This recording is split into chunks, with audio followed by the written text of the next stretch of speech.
ਸਾਰਿਆਂ ਸਲਾਮ। तो ਅਸੀਂ ਪਰਮੇਸ਼ਰ ਦੇ ਪਵਿੱਤਰ ਵਚਨ 'ਚ ਚੱਲਾਂਗੇ। ਅਸੀਂ ਵਰਸ ਕੱਢਾਂਗੇ ਸੰਤ ਮਤੀ ਉਹਦੀ चैप्टर 24 वर्स 28। अच्छा लिखा है, उसमें लिखा है जहां शव होगा वहां गिद्ध भी इकट्ठे होंगे।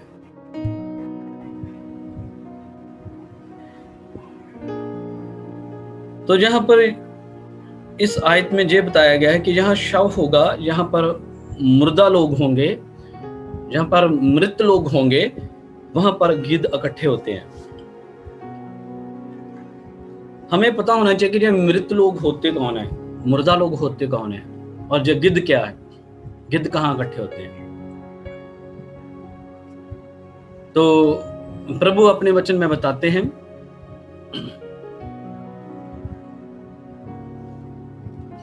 एक आदमी उनके पास आता है, कहता कि प्रभु मैं आपके पीछे आना चाहता हूं, लेकिन मुझे अपने पिता को गाड़ के आने दो। तो प्रभु उससे कहते हैं, प्रभु यीशु कहते हैं कि मुर्दों को अपने मुर्दे गाड़ने दो। इससे हमें पता चलता है कि मुर्दे है कौन। मुर्दे वो हैं जो परमेश्वर के वचन के मुताबिक जीवन नहीं जीते। मुर्दे वो हैं जो प्रभु की इच्छा को पूरा नहीं करते। मुर्दे वो हैं जो अपने बल पर, अपने जो वो ओन करते हैं, जिस पे उनका घमंड है, उस पर निर्भर रहते हैं, ना कि परमेश्वर पर। तो परमेश्वर कहते हैं कि इन मुर्दों को अपने मुर्दे गाड़ने दो। ये लोग मृत लोग हैं, ये मुर्दा लोग हैं। तो ऐसे ही अजूब की बुक में भी लिखा है, उसके 39 उसके 30 शायद में, जहां मुर्दे पड़े होते हैं वहां गुरुड़ भी इकट्ठे होते हैं। तो ये दुष्ट आत्माओं को दिखाते हैं। गिद्ध और गुरुड़ जो हैं, ये दुष्ट आत्माओं को दिखाते हैं कि जहां मृत होते हैं लोग, जहां परमेश्वर का वचन निवास करता, तो फिर वो शैतान उन पर कब्जा कर लेता है। वो दुष्ट आत्माओं के रूप में उन पर आता है। और ये मुर्दे जो हैं, परमेश्वर ने कहा कि मैं अब्राहम, इजहाक और याकूब का परमेश्वर हूं, मैं मुर्दों का परमेश्वर नहीं हूं। मतलब परमेश्वर जो है जीवितों का परमेश्वर है। अगर हम परमेश्वर की प्रेजेंस में नहीं है, अगर हम परमेश्वर के वचन के अनुसार हमारा जीवन नहीं है, तो हम लोग सब मृत हैं। बेशक हमें लगे कि हम वचन पढ़ने वाले हैं, हम वचन सुनने वाले हैं, और हम सब एक्टिविटीज में पार्ट लेते हैं परमेश्वर की। हमें लग सकता है, लेकिन परमेश्वर की नजर में हम जीवित नहीं होते। परमेश्वर उनको जीवित मानता है, जैसे उसने बोला मैं अब्राहम, इजहाक और याकूब का परमेश्वर हूं। तो हम देखते हैं कि जो तो मर गए हैं, लेकिन आज भी जो परमेश्वर के साथ बात करते हैं, आज भी जो जिंदा हैं। तो वो जो जीवित हैं, चल रहे हैं, जो चलते फिरते हैं, लेकिन उनमें परमेश्वर का वचन नहीं, तो वो जीवित वे चलते फिरता मुर्दा लोग हैं। तो परमेश्वर इन मुर्दों की बात कर रहे हैं कि जहां पर मुर्दा होगा, वहां जहां पर शव होगा, वहां पर गिद्ध इकट्ठा होते हैं। तो हम देखते हैं कि जो गिद्ध हैं, जो हमेशा ही जो मरी हुई लाश होती है, शव होता है, जो बड़ी एक गंदी जगह होती है। और तो हम देखेंगे और भी कि जितनी भी गंदी आत्माएं हैं, दुष्ट आत्माएं हैं, जे इनका बसेरा कहाँ होता है? गंदी गंदी जगहों पर, है ना। अंधकार में जे रहेंगी, गंदी गंदी जगहों में जे रहेंगी, है ना। तो ऐसे ही उसे उनके अनुसार हमारा जीवन नजर आता है, अंधकार भरा, परमेश्वर के वचन के बगैर, कोई परमेश्वर की रोशनी नहीं हमारे अंदर, वचन का कोई प्रकाश नहीं है। तो फिर हम मृत्यु होते हैं, और ये अंधकार की शक्तियां हम पर फिर राज करती हैं, ये कंट्रोल करती हैं हम पर। तो एक वचन प्रोवर्ब में लिखा है, नीति वचन में लिखा है जो आंख अपने पिता को टेढ़ी नजर से देखती है, अपनी माँ की बात को अनसुना करती है, उसको उसकी आंख को तराई के कौवे खाएंगे, उसको गिद्ध नोचेंगे। तो इसमें भी हम देखते हैं कि ये तराई के कौवे और गिद्ध क्या है, ये सारे इसी चीज को बताते हैं कि जी घाटी और तराई ये अंधकार को दिखाती हैं सारी चीजें, कि वहां की जो गिद्ध हैं, ये दुष्ट आत्माएं हैं, शैतानी पावर्स हैं, ये उन पर आती हैं जो अपने पिता के कहने के मुताबिक नहीं चलते। प्रभु तो जहां तक कहते हैं कि जो थोड़े में वफादार नहीं वो ज्यादा में नहीं हो सकता। मतलब जी दुनियावी माँ बाप के लिए भी आ रहा है बात। अगर हम अपने शारीरिक माँ बाप का कहना नहीं मानते, उनकी आज्ञा को टालते हैं, उनकी आज्ञा को अनाज्ञाकारी करते हैं, तो अगर हम उनका कहना नहीं मानते तो हम परमेश्वर का नहीं मान सकते। लेकिन हम जहां पर बात कर रहे हैं अपने पिता परमेश्वर की, तो जो अपने बाप को टेढ़ी नजर से देखता है, जो अपने पिता के वचन के मुताबिक, उसके हुक्मों के मुताबिक, उसकी व्यवस्था के मुताबिक जिसका जीवन नहीं है, तो प्रभु वो परमेश्वर को टेढ़ी नजर से देखने वाली बात है कि उसके हुक्म की वो परवाह नहीं करता। तो परमेश्वर जो है वो कहता है मैं आपको माँ से ज्यादा प्यार करता हूं। तो पिता जो है वो हमारी माँ भी है, हमारा बाप भी है, वो सब कुछ है। तो जब हम उसकी आज्ञा नहीं मानते तो प्रभु कहते हैं कि फिर जब हम उसकी कहना नहीं मानते तो हम प्रभु के कंट्रोल से बाहर जाते हैं। तो जब प्रभु का कंट्रोल हम अपने ऊपर नहीं रखते तो फिर शैतान को पता चलता है कि अब ये सुरक्षा से बाहर है, अब ये अपने पिता के अंडर नहीं, अब हम इसे पकड़ सकते। तो फिर तराई के कौवे, फिर शैतान की जुक्तियां, फिर उसका आक्रमण उस इंसान पर होता है। तो उसकी आंखें निकाली जाती हैं। आंखें निकालने का मतलब है कि वो उसका जो देखते हुए फिर इंसान नहीं देखता, तो फिर समझते हुए उसे समझ नहीं लगती और उसे वो नोच नोच के खा जाते हैं। मतलब उसमें से कुछ भी परमेश्वर वाला रहने नहीं देते। जैसे वचन में के शैतान इसलिए आता है कि हमें नाश करे, तो वो हमारा परमेश्वर से संबंध तोड़ देता है। फिर हमें वचन की समझ नहीं लगती, हमें किसी बात की समझ नहीं लगती, हम देखते हुए अंधे हो जाते हैं, समझते सुनते हुए भी हमें समझ नहीं लगती। तो ऐसे वो शैतान फिर हम पर कब्जा करता है। तो ये है हमारा मृत होना। इसे बताते हैं कि हम अब मृत हैं, लेकिन हम लोगों को लगता है कि हम तो परमेश्वर में चल रहे हैं। हमें तब भी लगता है, हम सब ये काम सभी हम करते हैं, हमारे में झूठ, फरेब, मकारी, सब तरह के गुण होते हैं ना। संसार में रहते हैं, हम संसार से भरे हुए हैं।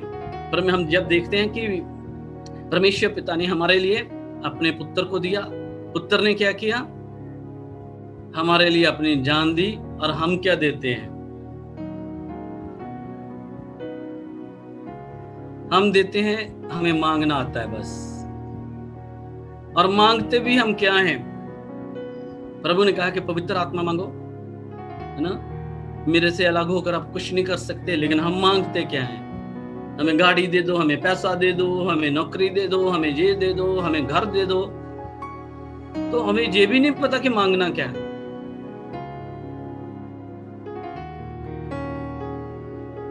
तो कहने को फिर हम कहेंगे, हम बड़े फकर से कहते हैं, हम प्रार्थना में जाते हैं, फिर हम ये भी कहेंगे हम तो परमेश्वर के वचन में लिखा है ना, कि क्या तुम नहीं जानते कि तुम परमेश्वर का मंदिर हो? और परमेश्वर के वचन में लिखा है कि तुम मेरा प्रार्थना का घर कहलाओगे। परमेश्वर के वचन में लिखा है कि तुम मेरी दुल्हन हो। परमेश्वर के वचन में लिखा है कि तुम मेरे पुत्र पुत्रियां हो। और इन बातों से और इन ओहदों से मतलब हम मान सकते हैं कि ये सारे शब्द हम अपने लिए यूज करते हैं और कहते हैं कि हम परमेश्वर का मंदिर हैं, हम परमेश्वर की दुल्हन है। सब कुछ हमें अब जो बड़ी बड़ी बातें बोलनी बड़ी अच्छी लगती हैं परमेश्वर के वचन के मुताबिक। लेकिन अगर प्रभु कहते हैं, जब प्रभु बात करते हैं, प्रभु यीशु बात करते हैं कि मेरा घर प्रार्थना का घर कहलाएगा, लेकिन आपने इसे डाकुओं का अड्डा बना दिया है, डाकुओं की खो बना दिया है। कैसे जो डाकुओं की खो बन गया? हमें ऐसा क्या है डाकुओं जैसा? तो जब प्रभु यीशु ने हैकल में लोगों को देखा तो वो पार कर रहे थे परमेश्वर के साथ, परमेश्वर के घर में। उसका घर प्रार्थना के लिए है, उसका घर परमेश्वर से मेल के लिए है, लेकिन वहां पर व्यापार हो रहा था। अलग अलग जानवर रखे थे, पैसे का व्यापार, जानवरों का व्यापार, कि जहां मंदिर में अब जो बलियां जाती हैं, कबूतरों के ले लो, जानवरों के ले लो, जहां से लेकर लोगों ने ये व्यापार बना लिया था। आज भी हमने अपने मंदिर को, जो परमेश्वर का मंदिर है, इसे डाकुओं के खो बना रखा है। हर तरह का झूठ फरेब हमें भरा हुआ है, लेकिन हमें नहीं लगता कि हमें कुछ ऐसा है। लगेगा ही नहीं, क्योंकि हम जब परख करते हैं ना अपनी, तो हम दूसरे लोगों से करते हैं। वो ऐसे हैं, उनसे तो अच्छे ही हैं, वो पास्टर है, वो फादर है, वो प्रीस्ट है, वो ऐसा कर रहे हैं, हम तो उनसे अच्छे हैं। अरे हम तो पहले उनसे कर रहे हैं, मतलब परमेश्वर ने कहा कि परमेश्वर के सामने धर्मी कोई भी नहीं। तो हम जो पहले मतलब मानते हैं कि कोई धर्मी नहीं, तो उनसे हम अपनी परख कर रहे हैं कि हम अच्छे हैं। हमारा हाल तो वो हो गया उस फरीसी जैसा, जिसे पता है कि वो पापी है ना, वो परमेश्वर के वचन के मुताबिक नहीं चलता, तो हम भी वैसे ही प्रार्थना करते हैं। हमें भी वैसा ही लगता है कि हम वैसे हैं, हम फरीसियों जैसा जीवन जीने लगते हैं। तो परमेश्वर ने कहा, जो मेरे मंदिर को नाश करेगा, मैं उसे नाश करूंगा। कहता, तुम नहीं जानते कि तुम परमेश्वर का मंदिर हो। तो परमेश्वर के मंदिर को हमें पवित्र रखना है। तो परमेश्वर का मंदिर तब उसका मंदिर कहलाया जाएगा जब उसमें परमेश्वर का वास हो। अगर हम अपनी बातों से कहेंगे कि हम परमेश्वर का मंदिर है, तो हम कभी मंदिर नहीं बन पाएंगे। हमारे स्वभाव से, हमारी बातों से, हमारे कामों से पता चलेगा कि हम परमेश्वर का मंदिर हैं या नहीं। तो हम एक ये भी कहते हैं कि हम परमेश्वर की दुल्हन हैं। तो दुल्हन तो वफादार होती है, दुल्हन को हर कहना मानना है अपने पति का। जो दुल्हन अपने पति का कहना नहीं मानती, क्योंकि उसका पति उसका सिर होता है, तो जो दुल्हन अपने पति का कहना नहीं मानती, वो वफादार कभी नहीं हो सकती। तो जब हम प्रकाशित वाक्य में देखते हैं, तो दुल्हन का एक अलग श्रृंगार होता है, उसका ड्रेस अलग होता है, जिससे वो पता चलता है कि जो दुल्हन है। तो हम में ऐसा क्या अलग है दुनिया से, जिससे हमें पता चले कि हम दुल्हन हैं? तो उसमें बताया गया है प्रकाशित वाक्य 21 उसकी 2 आयत में, उत्तर नगरी नूतन यरूशलेम परमेश्वर के पास से तथा स्वर्ग से उतर रही है। वे अपने दूल्हे के लिए श्रृंगार की हुई दुल्हन के समान सजी सवरी है। ये अपने दूल्हे के लिए सजी सवरी है, और हम दुनिया को दिखाने के लिए सस्ते सवरते हैं कि दुनिया को हम सुंदर लगे, परमेश्वर को चाहे ना लगे चाहे ना लगे। तो ये दुल्हन जो यरूशलेम, जो स्वर्ग से उतर रही है, नई यरूशलेम, और ये दुल्हन की तरह सजी हुई है। ये दुल्हन कौन है? ये दुल्हन वो लोग हैं जो प्रभु को पसंद थे, जिनको प्रभु ने उठा लिया रैप्चर के टाइम। फिर वो नए आकाश और नई धरती जब बनती है, तो वो उतरते हैं नीचे, प्रभु उनको उतारते हैं। तो ये दुल्हन के जो कपड़े हैं, इसमें बताया गया ये महीन मलमल के कपड़े हैं, जिसको हम प्रकाशित वाक्य 19:8 में पढ़ते हैं कि ये आपके धर्म के काम है, ये आपका आचरण है, ये आपका कैरेक्टर है, जो आपके महीन मलमल के कपड़े हैं, जो व्हाइट ड्रेस ये नहीं जैसे मैंने व्हाइट शर्ट पाई है तो मैं सफेद हूं, सफेद कपड़े पहने हैं तो मैं पवित्र हो गया। इससे प्रभु को कोई लेना देना नहीं है। प्रभु सैमुअल की बुक में बोलते हैं, और फर्स्ट सैमुअल उसकी 16 वर्स 7 में, परमेश्वर की दृष्टि उसकी हृदय पर रहती है। इंसान को बाहर से देखता है, लेकिन परमेश्वर अंदर से देखता है। वो हमें अंदर से जांचता है कि कैसे उसको कपड़े हमारे अंदर से नजर आएंगे, बाहर से नहीं। और फिर हम प्रकाशित वाक्य उसकी 7 उसकी 9 में पढ़ते हैं कि परमेश्वर के सिंहासन के सामने बहुत अनगिनत लोग खड़े हैं, बहुत सारे लोग हैं जो परमेश्वर के सिंहासन के सामने खड़े हैं, और उन सब ने व्हाइट ड्रेस पहना हुआ है, और वो अंगूर की डालियां लेके खड़े परमेश्वर के सामने। लेकिन उनका व्हाइट ड्रेस कैसे है? उन्होंने अपने कपड़े मेमने के लहू में धो के शुद्ध किए हैं। मेमने का खून का रंग हमेशा लाल होता है, लेकिन उन्होंने प्रभु यीशु के खून में धो के अपने कपड़े सफेद किए। तो हम अक्सर ये बात करते हैं सभी कि हमारी धार्मिकता हमारे प्रभु यीशु के कारण है, उसके खून से हम ढके हुए हैं, तो हम शुद्ध और पवित्र और सफेद नजर आते हैं परमेश्वर को। वरना हम वैसे के वैसे ही फिर नजर आएंगे अगर हम उसको कबूल नहीं करते। तो ये हम दुल्हन तभी हैं जब हम प्रभु की धार्मिकता को, उस बलिदान को अपने ऊपर लेते हैं, तो हम परमेश्वर को उसकी दुल्हन नजर आते हैं। लेकिन वही बात कि जे कहना कि मैं दुल्हन हूं, मैं परमेश्वर का बेटा हूं, मैं परमेश्वर की बेटी हूं, तो बेटे बेटियों वाला काम तो कोई है नहीं हमें। बाप का कहना नहीं मानते, बाप को पिता मुंह से जरूर कहते हैं। जैसे आज बहुत सारे लोग हैं जो कहते हैं कि हम जी इतने सालों से क्रिश्चियन हैं, प्रार्थना करते हैं। हाँ, प्रार्थना करते हैं। आज ही हमारी एक 3 बजे वाली मीटिंग थी, उसमें भी ऐसे ही बैठे हुए थे बहन भाई। उससे एक बेटे को कहा कि आप भजन गाओ। गाते हैं जी हम। तो हर बात में घमंड नजर आता है, हर बात में। मतलब उसका ये था कि हम भजन भी गाते हैं, हम प्रार्थना भी करते हैं, हम सब कुछ करते हैं जी, लेकिन परमेश्वर की इच्छा को नहीं पूरा करते। परमेश्वर की इच्छा को पूरा करना कुछ और है।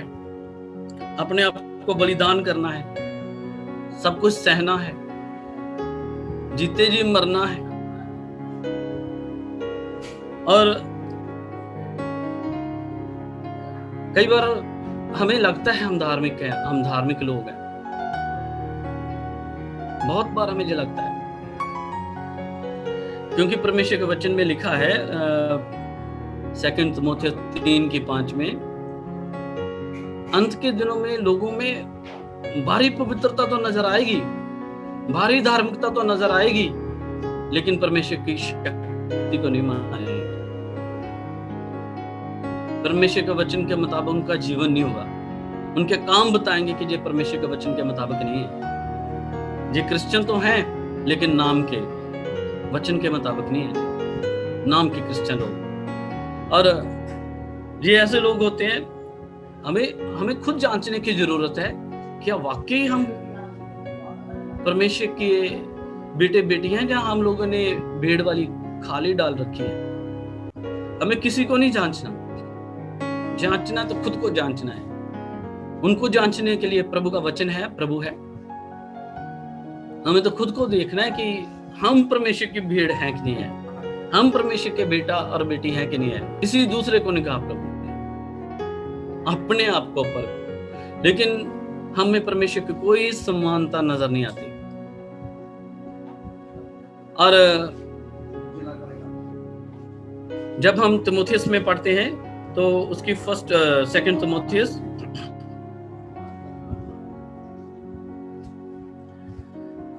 उसके 3 का हम फर्स्ट से पढ़ेंगे। निश्चय जानो कि अंतिम दिनों में कठिन समय आएंगे, क्योंकि मनुष्य स्वार्थी, लोभी, अहंकारी, उद्धंड, परमेश्वर की निंदा करने वाला, माता पिता की आज्ञा ना मानने वाले, कृतघ्न, दुष्ट हो जाएंगे। वह स्नेहहीन, क्षमा रहित, परनिंदक, असंयमी, क्रूर, भलाई के बैरी, विश्वासघाती, दुस्साहसी एवं मिथ्या अभिमानी होंगे और परमेश्वर से प्रेम ना कर भोग विलास से प्रेम करने लगेंगे। इस तरह की कैटेगरी के लोग आ जाएंगे जी अंतिम समय में। और ये कौन सा समय है?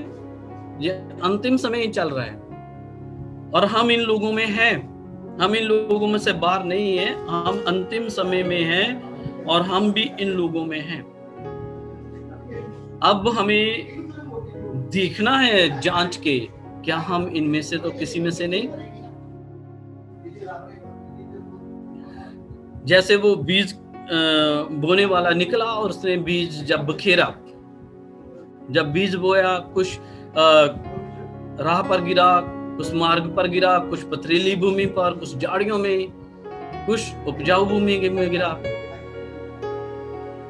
तो हमें ये जांचने की जरूरत है। हमें ये परमेश्वर ने बहुत अच्छी उदाहरण दी है कि हम जांच सकें कि हम कहाँ हैं, हम कौन सी कैटेगरी में आते हैं, किस तरह का सोल, किस तरह की जमीन है हम।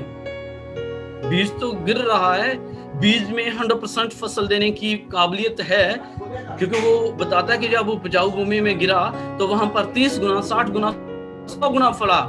लेकिन भूमि उस काम की नहीं है। क्या हम पथरीली भूमि जैसे हैं? क्या हम मार्ग जैसे हैं? या कंटीली झाड़ियों जैसी भूमि है हमारी? तो ये अब हमें जांचने की जरूरत है। एक आदमी यरीहो से यरूशलेम को निकलता है तो वहां पर उसे डाकू मारते, लूटते हैं, तो मरा करके छोड़ देते हैं। तो वहां से एक पुरोहित निकलता है, वो पास निकल जाता है, एक सामरी से संभालता है। अपने आप को इतना बड़ा मत बनाओ। हमें अपने आप को इतना बड़ा नहीं बनाना है। हम जितना छोटा रखेंगे प्रभु को पसंद आएंगे। हमें ज्ञान हो सकता है, हमारे पास पैसा हो सकता है, ऊंचा हो सकता है। तो प्रभु क्या कहते हैं? क्या तो तुम सोचते हो कि तुम अमीर हो, लेकिन मेरी नजर में कंगले, दीन, निर्धन हो मेरी नजर में, गरीब हो मेरी नजर में। तो परमेश्वर के वचन के मुताबिक अगर हमारा जीवन है, तो हमारे पास अगर थोड़ा भी धन है तो वो उस धन से उत्तम है जो धन हम पर शाप लेके आता है। तो परमेश्वर अपने वचन में हमें ये बताने की कोशिश कर रहे हैं कि हमें प्रभु की इच्छा के मुताबिक जीना है। आप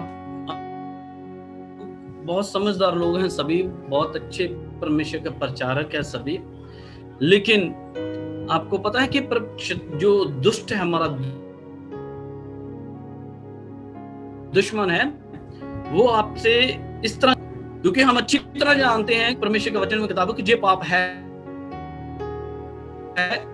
हमें इसे नहीं करना है, ये परमेश्वर को अच्छा नहीं लगता, तो धर्म से उसे मारता है, पवित्र लोगों को पवित्रता में मारता है ना। वो इतनी कीन गेम खेलता है, वो ऐसे बताएगा आपको आपकी दुआ बहुत अच्छी है, आप सबसे अच्छी दुआ कर दो, आप में घमंड पैदा करेगा। या जहां पर हो, जिस ग्रुप में आप प्रार्थना कर रहे हो, आपको जहां तो किसी और का मैसेज आएगा, कोई आपको और कहेगा आप मेरे ग्रुप में शामिल हो जाओ, आपको ये चर्च भी दे देंगे जी। लेकिन परमेश्वर ने आपको जहां पर रखा है इस ग्रुप के लिए, तो वो इस तरह अपने आप को तोड़ेगा। जिस तरह के लोग होंगे उस तरह की वो गेम खेलेगा। तो हमें सावधान रहना है, हमें बहुत सावधान रहना है कि हम इस अंधकार की चालाकियों से बच सके। पौलुस कहता है कि हम उसकी चालाकियों से अनजान नहीं हैं, लेकिन जैसे मैं बता रहा था कि क्या है कि ज्यादातर हमें यही लगता रहता है कि हम नहीं नहीं हम तो बहुत अच्छे चल रहे हैं। में भी पढ़ा कि उनमें जो अंत के समय के लोग हैं, प्रभु कहते हैं, उनमें बाहरी रूप जो है वो बड़ा धार्मिक नजर आएगा। बाइबल उनके पास होगी, जय यीशु करते होंगे, मीठा बोलते होंगे, बहुत मीठा बोलते होंगे, हमें लगेगा कि ये बहुत अच्छे लोग हैं। तो मुझे एक एग्जाम्पल याद आ रही है, एक छोटी सी। तो जो सांप होता है ना, उसको अगर आप पकड़ोगे तो बहुत नरम होता है ना, उसके जो पास जाएगा, जैसे उसे आप हाथ लगाएंगे तो वह डसेगा, काट लेगा, वो किसी को नहीं बख्शता। तो क्या हमारा कुछ ऐसा तो नहीं है कि हम ऊपर से ही नरम नजर आए, ऊपर से खाल पहन रखी है, या ऊपर से व्हाइट ड्रेस पहन रखा है, या ऊपर से हम धर्मी नजर आ रहे हैं, लेकिन वो बीच में से हम उसी तरह है, कोई आ गया तो बख्शेंगे नहीं, डसेंगे।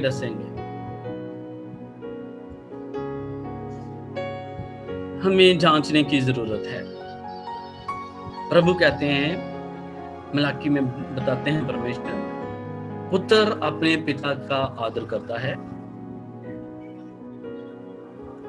जो दास होता है अपने स्वामी का डर मानता है।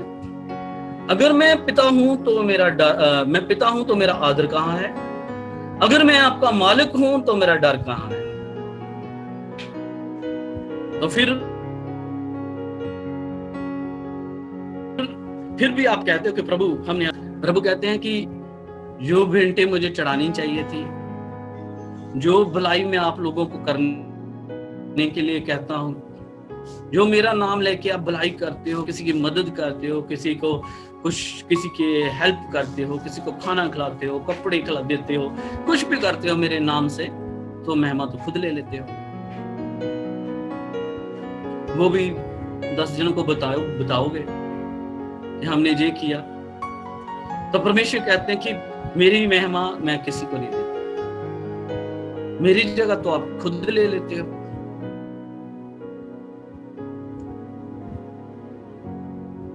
तो परमेश्वर के मुताबिक हम इस तरह अपने परमेश्वर को निरादर करते हैं, परमेश्वर को टेढ़ी नजर से, अपने पिता को टेढ़ी नजर से देखते हैं।